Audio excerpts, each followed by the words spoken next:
Maurice Decker, Le découragement, un chemin pour en sortir. Deuxième partie, du désespoir à l'espérance. Chapitre 12, Victoire sur le sentiment de solitude. Du cercle vicieux au cercle glorieux. Je suis resté, moi seul. 1 Roi 18, 22, 1 Roi 19, 10 et 14. Examinons d'à peu près ce sentiment de solitude si profondément ancré dans l'esprit d'Élie. Sa mention, à 3 reprises, cueillie directement sur les lèvres du prophète, souligne son importance et invite à la réflexion. L'isolement de ce valeureux serviteur a manifestement beaucoup pesé dans son effondrement à un moment critique de son ministère. Son expérience rejoint celle d'une impressionnante cohorte d'hommes et de femmes découragés qui, tout au long de l'histoire, ont eu maille à partir avec le sentiment de solitude qui les étreignait et les angoissait. N'y avons-nous pas tous plus ou moins goûté un jour ou l'autre ? Avez-vous remarqué dans le récit de la fuite d'Élie au désert le développement d'une sorte de cercle vicieux d'influence réciproque entre la solitude et le découragement ? Paniqué et déprimé, Élie le solitaire s'enfuit dans la solitude du désert. Arrivé à Béer-Shéba, il se sépare de son serviteur et s'enfonce encore plus dans sa solitude. L'état de découragement de cet homme de Dieu qui souffre manifestement de sa solitude aiguise en même temps dans son âme un appétit morbide pour plus de solitude encore. Plus il est découragé, plus il s'isole. Plus il s'isole, plus il est découragé de se sentir seul. Le découragement conduit facilement à l'isolement qui l'aggrave un peu plus. C'est la folle spirale du chien qui se mord la queue. À Béer-Shéba, Élie, découragé, s'est séparé de son serviteur. À Horeb, Élie, renouvelé, reçoit non seulement un nouveau serviteur, mais bien plus encore un nouveau compagnon de route. Dans sa grâce si bienveillante, Dieu brise ce cercle vicieux et le remplace par un cercle glorieux. Le récit de 2 Rois 2, 1 à 11, est à cet égard particulièrement touchant. À 3 reprises, Élisée refusera avec ténacité de laisser Élie emprunter un chemin de solitude vers l'enlèvement au ciel dans un char de feu en lui disant « L'Éternel est vivant et ton âme est vivante, je ne te quitterai point. » Un triple problème de lunettes. Il vaut la peine de relever 3 facteurs qui ont favorisé puis exacerbé le sentiment de solitude du prophète, le conduisant à faire 2 fois de suite la même évaluation dangereusement fausse de la situation lorsque l'Éternel l'interroge à Horeb. Le premier facteur qui vient à l'esprit est, de toute évidence, étroitement lié à l'état spirituel catastrophique du royaume du Nord. Élie est persuadé depuis un certain temps déjà que la persécution généralisée et l'élimination systématique des prophètes de l'Éternel par Jézabel, dans son fanatisme idolâtre, ont fait de lui le dernier survivant des prophètes fidèles. Dans sa passion pour Dieu et pour sa sainte loi, fortement imprégné d'exigences de haut niveau et d'intransigeance, et au regard de l'état spirituel déplorable généralisé du peuple, il en est venu à penser que la prostitution spirituelle a fini par gangréner plus ou moins gravement tous les cœurs. Cette peste noire s'est propagée, la contagion a fait son œuvre, n'épargnant personne.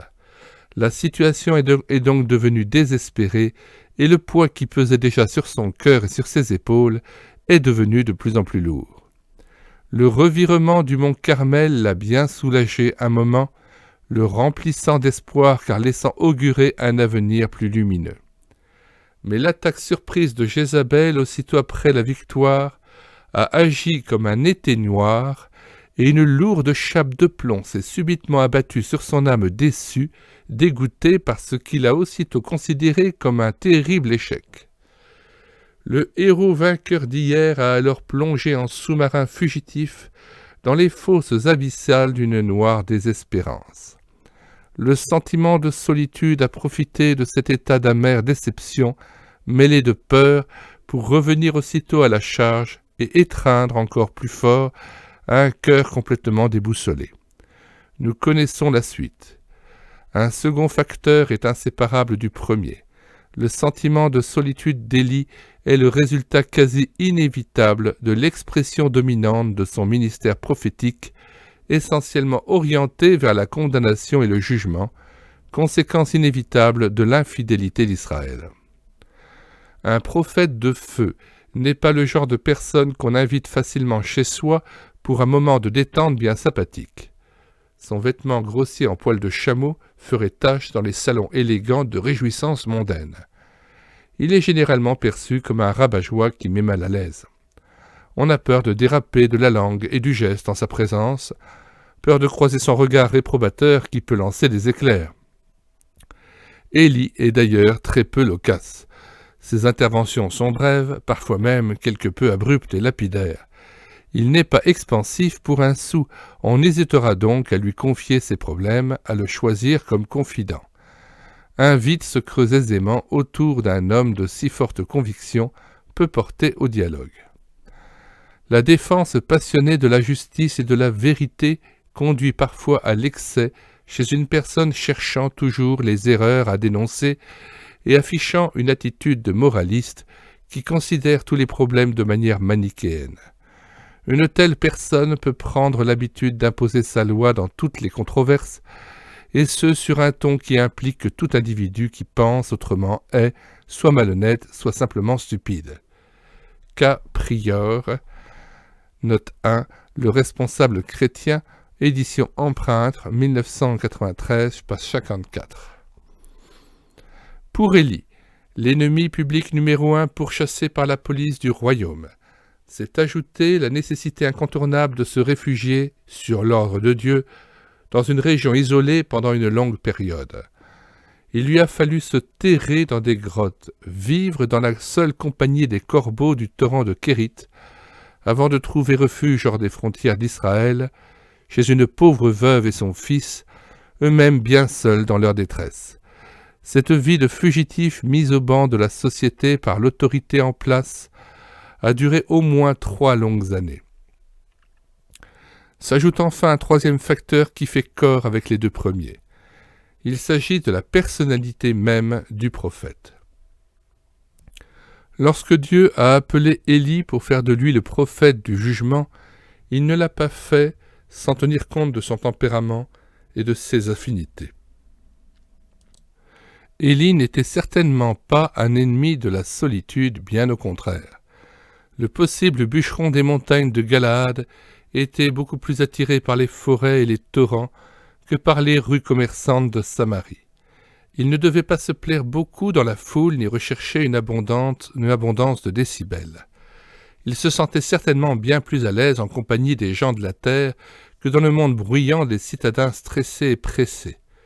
André Neher, après avoir évoqué l'intransigeance du prophète, souligne son isolement. Ce grand prophète fut un isolé. Quoiqu'il fût contemporain de nombreux autres prophètes de l'Éternel, dont beaucoup furent honnêtes et sincères, on ne le voit jamais en leur compagnie mêlée à leur confrérie. Dans les moments décisifs, il ne fait point appel à eux pour l'aider ou le seconder. C'est seul qu'il affronte les 850 prophètes de Baal et d'Astarté, seul qu'il se présente devant l'Éternel dans le sombre et difficile drame moral qui l'agite. Quoiqu'il ait choisi Élisée comme disciple, aucune communion intime ne s'établit entre le maître et l'élève. L'élection même fut un geste brusque et rapide où Élie, au lieu de se porter vers Élisée, l'empoigna malgré lui dans la mystique hautaine d'un recul. « Va, retourne. Que t'ai-je donc fait ?» Après l'élection encore, on ne voit pas Élie se décharger d'une mission sur son élève. Partout où il intervient, il le fait seul. Le jour de sa mort seulement, un dialogue plus intime s'engage entre le maître et l'élève, mais là encore, Élie insiste, comme il l'a toujours fait, et souvent avec un accent de tragique douleur, sur ceux qui les séparent. Même pour mourir, Élie voudrait rester seul. Note 2. Le texte biblique indique qu'Élie fut enlevé au ciel dans un tourbillon. 2 Rois, chapitre 2, 1 à 11. Le désir de solitude a fait d'Élie un nomade. On le voit rarement dans les cités. Il n'y apparaît que poussé par l'inspiration pour annoncer quelque malheur ou quelque catastrophe. Ses lieux de séjour préférés sont les défilés sauvages où roulent des eaux torrentueuses, les hauteurs du Carmel, le désert de Juda, l'âpre massif du Horeb avec ses grottes et ses cavernes. C'est d'ailleurs un voyageur inlassable qui traverse sans répit le pays. L'Esprit de Dieu l'emporte et personne ne sait dire où il habite. Note 3, André Neher, Amos, Librairie philosophique Jean Vrin, Paris 5e, 1995, page 175. L'affinité naturelle d'Élie avec la solitude, sa capacité à vivre en solitaire, son attirance pour la nature, son tempérament trempé comme l'acier et sa résistance physique étonnante, tout cela constituait un équipement avantageux dans l'exercice d'un ministère prophétique aussi difficile que le sien. L'Éternel avait pris tous ces aspects en compte dans le choix de son porte-parole, sachant combien chacun d'eux lui serait fort utile lors des missions périlleuses dont il serait chargé. Mais ces caractéristiques propres à la personnalité du Tishbite, qui pouvaient être considérées comme des points forts dans le cadre de sa fonction, pouvaient aussi devenir des pièges dès l'instant où le prophète cessait de regarder au Seigneur. Toute médaille a son revers et tout point fort a ses faiblesses. Plus d'une forteresse a été conquise par son côté soi-disant inaccessible. La solitude d'Élie est devenue un piège lorsque, dans son intransigeance de justicier de l'Éternel, il s'est totalement isolé de ses frères en considérant qu'aucun d'eux n'était fidèle. Quand la grâce de Dieu a quitté son regard, figé sur le péché de la nation, hypnotisé par Jézabel, enlisé dans son échec personnel, sa solitude s'est transformée en ennemi et l'a alors emprisonné dans son obscur cachot. Une douloureuse plainte s'est alors s'est fait entendre dans la nuit. Je suis resté moi seul. Prophète chevelu, prophète chauve. Tu oindras Élisée, il trouva Élisée. Verset 16, verset 19. Le prophète originaire du village de Tishbé en Galade est peut-être le seul dans son style et dans sa vocation particulière qui font de lui un homme hors du commun connu comme le loup blanc. 2 Rois 1, 7 à 8. Mais il y a heureusement en Israël d'autres prophètes, bien moins célèbres et d'un autre calibre, et des milliers de croyants ordinaires différents de lui mais tout aussi fidèles. Après avoir jeté son manteau sur Élisée, son successeur désigné, Élie va faire route avec ce prophète en puissance que l'avenir révélera très différent de son maître. Dès le premier contact, une différence d'ordre physique lui sautera aux yeux, alors que lui est chevelu, Élisée est chauve, ce qui plus tard lui vaudra le mépris particulièrement outrageant des jeunes gens de Jéricho, 2 Rois 2, 23 à 24. Ce n'est pas rien, car être chauve est mal perçu et interprété comme un signe de faiblesse, alors qu'une crinière généreuse sous-entend la vigueur. On est si vite évalué, jugé sur l'apparence, à partir de maîtres étalons d'ordre purement culturel, alors que l'Éternel, lui, regarde au cœur. Note 6, 1 Samuel 16, verset 7. Nous pourrions accumuler les différences sensibles entre les deux hommes, car elles sont fort nombreuses. Tournons-nous une fois encore vers André Neher, qui se plaît à souligner qu'Élisée n'était pas Élie. Voici ce qu'il écrit. Trait pour trait, on peut établir ce qui distinguait Élisée d'Élie. Il n'était pas nomade. On savait où le trouver et le consulter. Sa résidence préférée était Samarie, et c'est ce qui lui avait valu le surnom de prophète de Samarie. Il n'était pas un isolé. Il entretenait de nombreuses écoles de prophètes qui groupaient une multitude d'élèves, et rarement on voyait Élisée sans qu'il fût entouré d'un essaim de disciples. Il était en contact avec les classes sociales les plus diverses, paysan d'origine. Il aimait s'installer chez les citadins, cultiver avec eux des relations d'amitié. Des liens solides le rattachaient également à la cour, où il avait des confidents et où il était écouté. André Neher, Opus Citatum, page 188-189.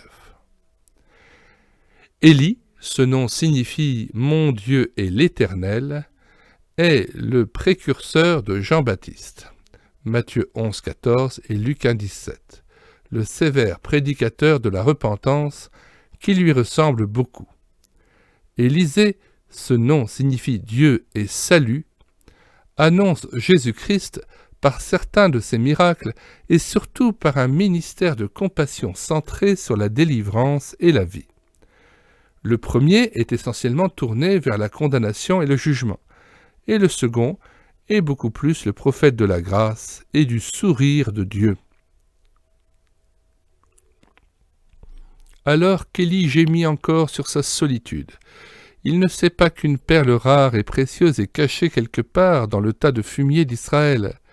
L'œil aiguisé de Dieu y distingue avec plaisir le cœur droit d'un jeune laboureur qui l'aime.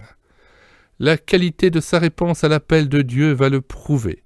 Il est animé d'un esprit de consécration, prêt à mettre sa vie sur l'autel et à tout quitter, son métier, le confort d'une famille aisée à laquelle il est attaché, les gens de son village pour servir l'Éternel en commençant humblement par verser de l'eau sur les mains d'Élie pendant quelques années. Commentant l'onction d'Élisée, Kenneth Prieur, auteur de plusieurs ouvrages déjà cités dans ce chapitre, nous rejoint dans notre analyse lorsqu'il mentionne une des leçons essentielles qu'Élie se devait de tirer du choix divin de son successeur.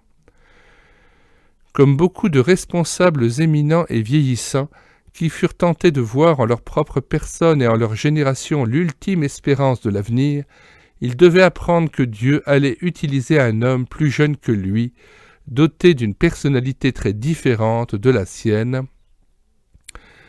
Note 9, Kenneth Prieur, Opus Citatum, page 69. Abdias, corbeau et torrent du Seigneur.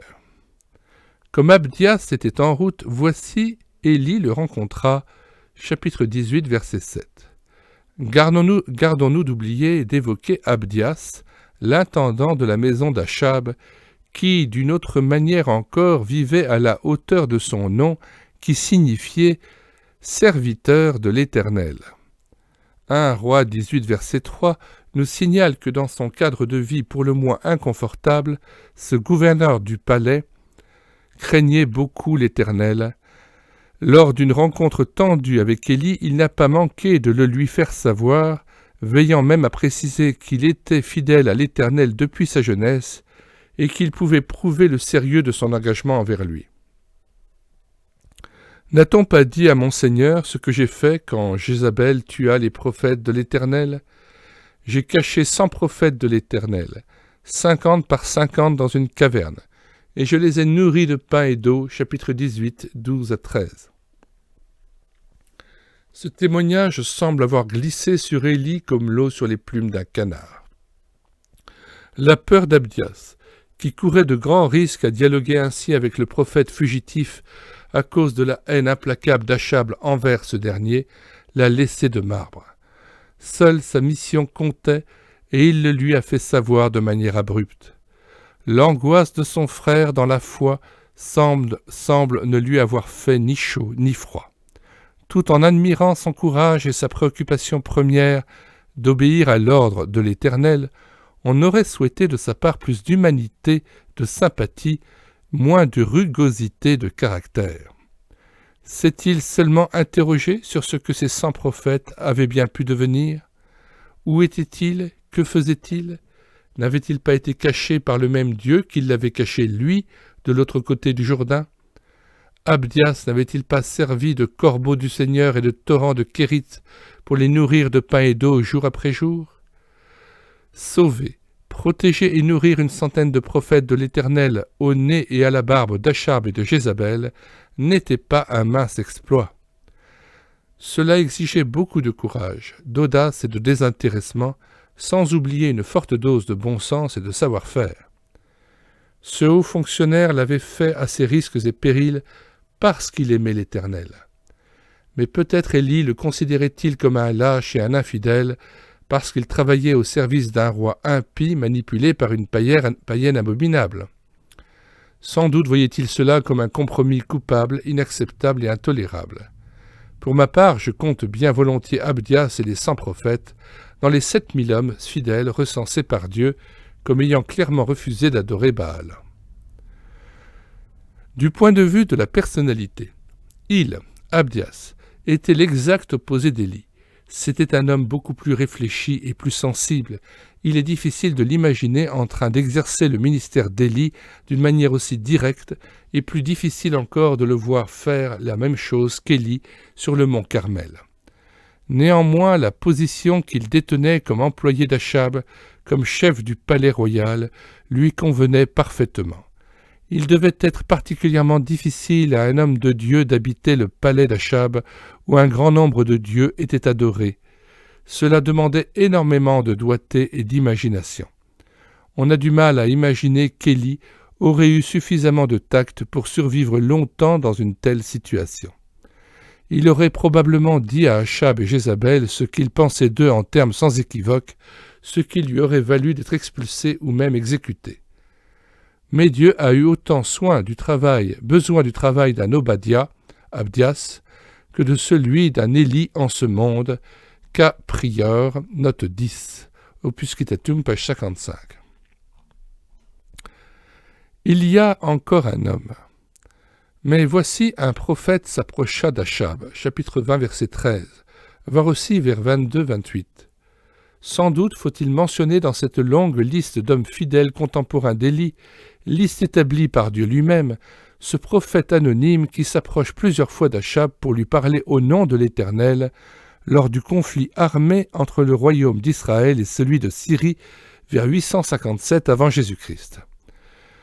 Note 11, 1 Roi 20, 13-14, 22 et 28.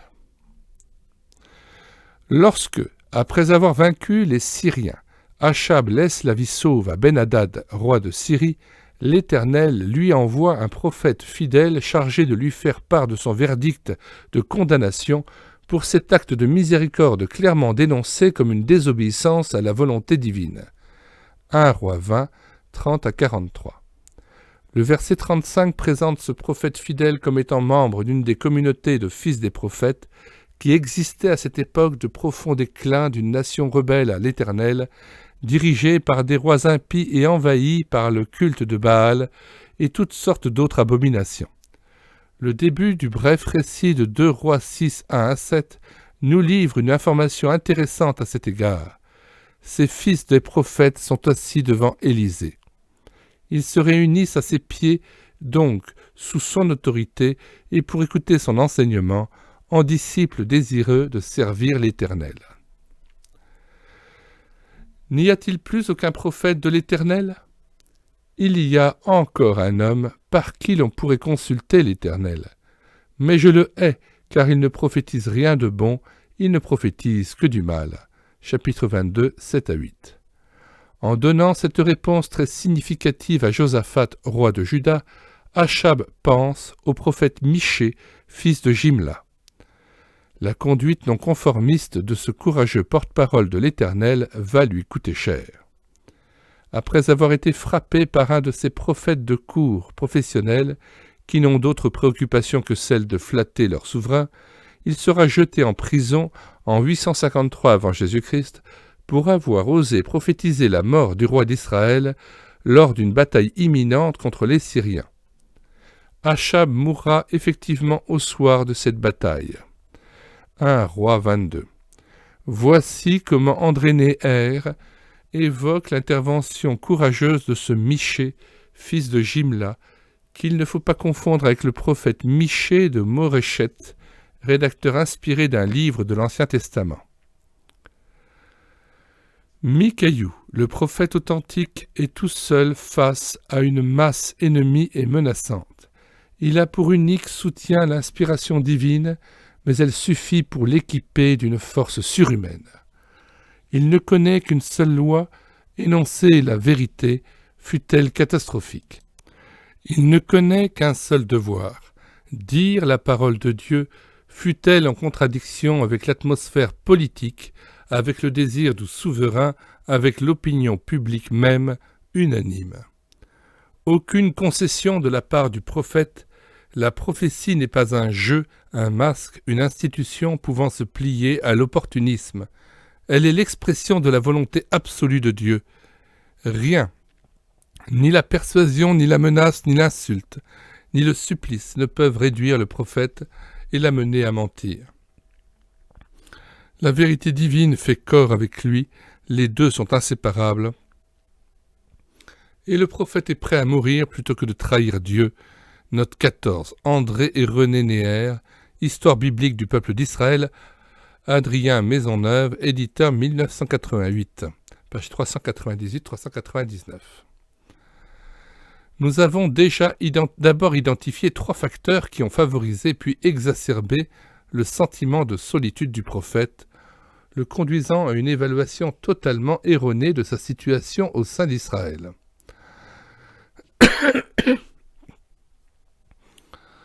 Dans l'obscur paysage dépeint par celui qui se croyait seul prophète fidèle, seul croyant encore sur la brèche, dernier rempart face aux assauts d'une abominable idolâtrie généralisée, nous avons ensuite placé ici et là des flambeaux du Seigneur qui y ont fait briller la lumière de la foi pour le présent et de l'espérance pour l'avenir. Plusieurs de ces torches vivantes ont une identité bien précise et sont reconnaissables de loin. Ce sont Élisée, Abdias et Michée, fils de Jimla. D'autres brandons incandescents sont des prophètes anonymes qui obéissent aux ordres de l'Éternel. Dans ce ciel tout noir, Dieu a dévoilé, au regard bouleversé d'Élie et au nôtre, une constellation de 7000 étoiles qui y scintillaient pour sa gloire et y écrivaient les lettres lumineuses de la fidélité. Un regard protégé, rectifié, renouvelé. De cette vision faussée d'un prophète découragé, solitaire et isolé, puis renouvelé et rectifié à Horeb, il nous reste à tirer 3 leçons destinées à nous prémunir contre les effets pervers du sentiment de solitude. Notre propre regard a constamment besoin d'être protégé de ce genre de dérive qui accompagne souvent le découragement.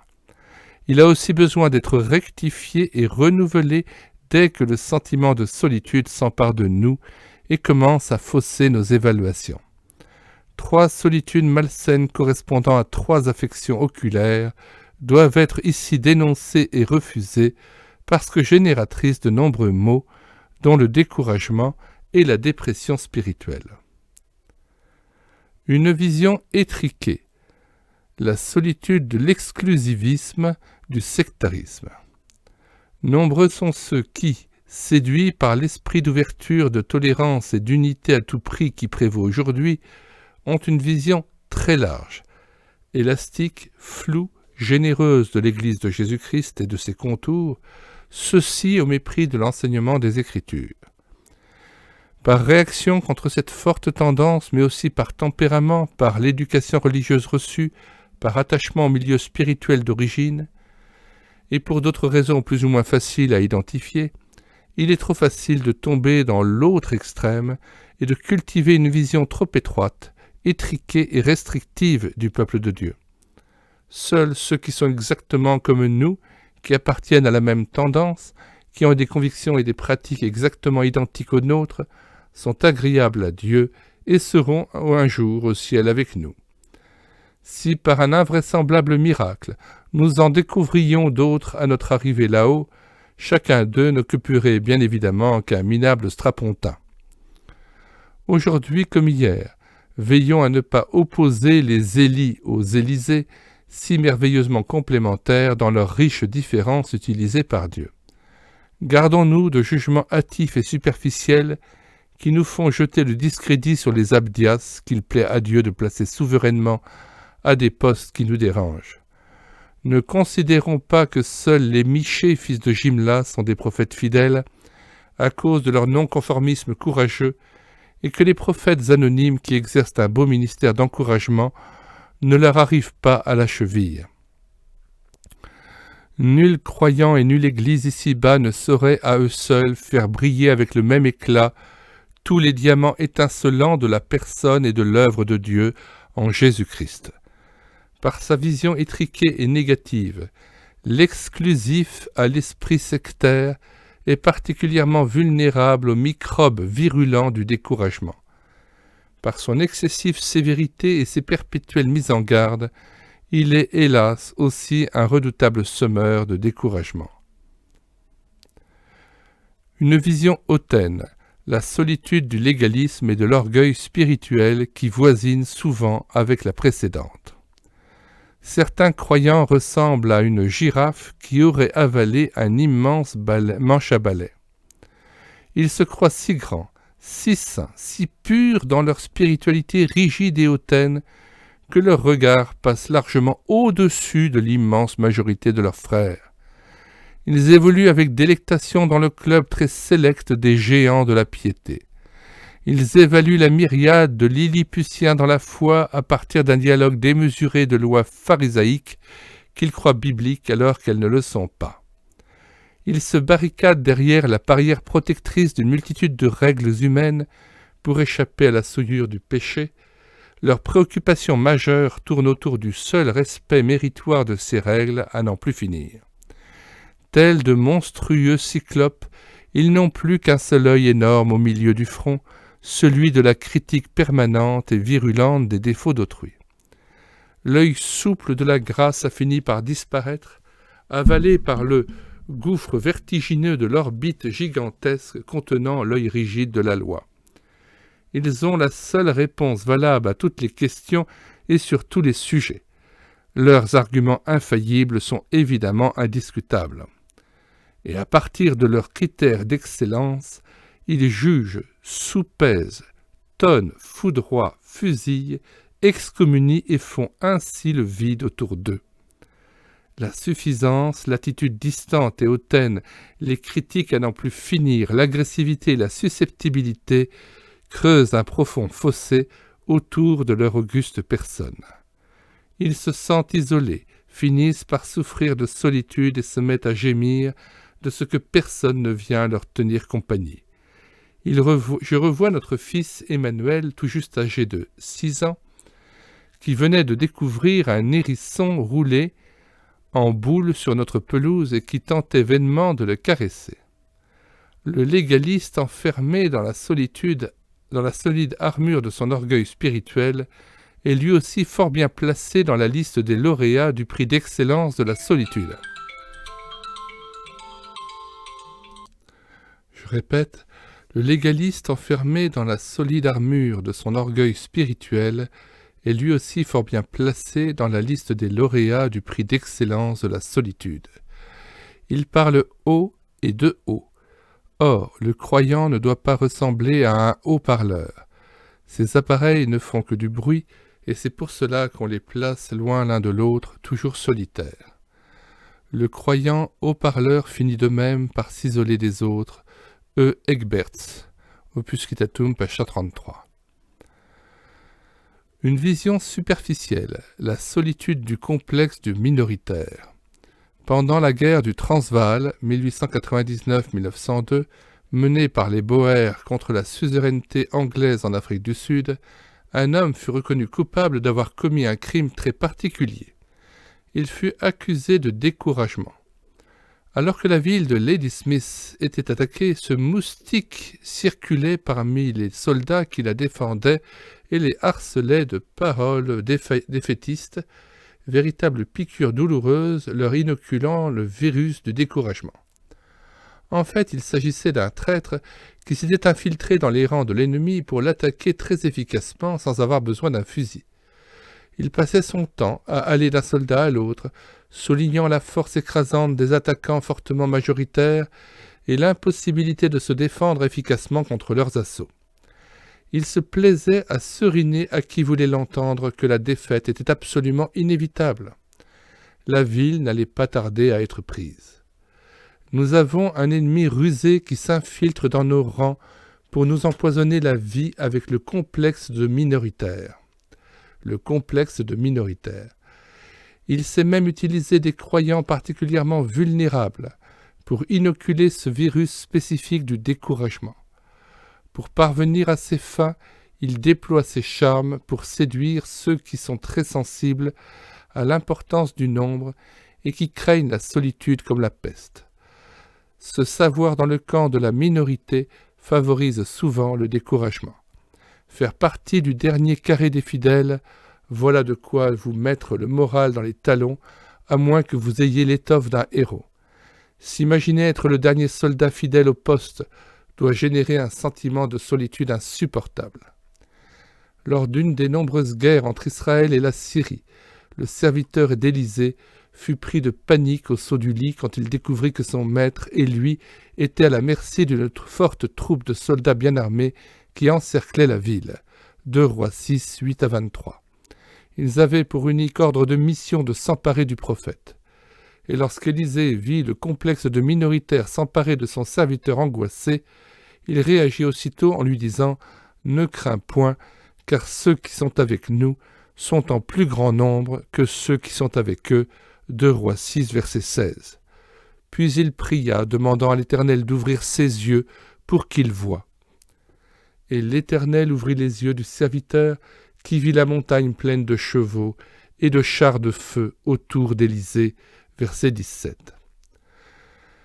Élie a dû être très surpris lorsqu'il a entendu Dieu lui dire qu'il y avait encore des milliers d'hommes fidèles en Israël.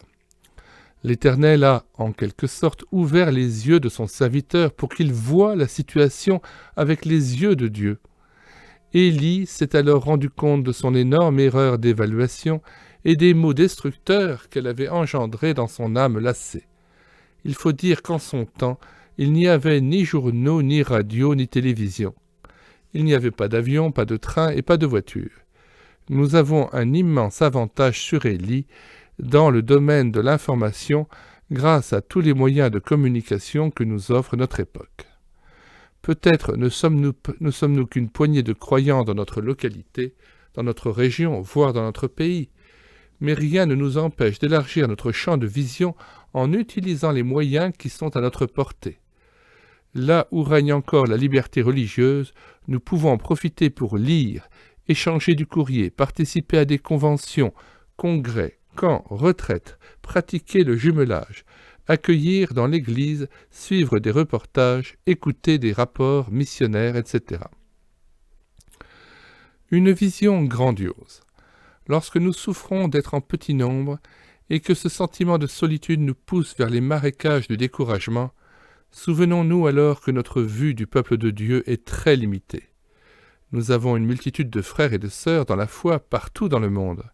Et lorsque nous voyons un fin croissant de lune se découper dans le ciel noir, nous nous écrions, la montrant du doigt, « As-tu vu la lune ce soir ?»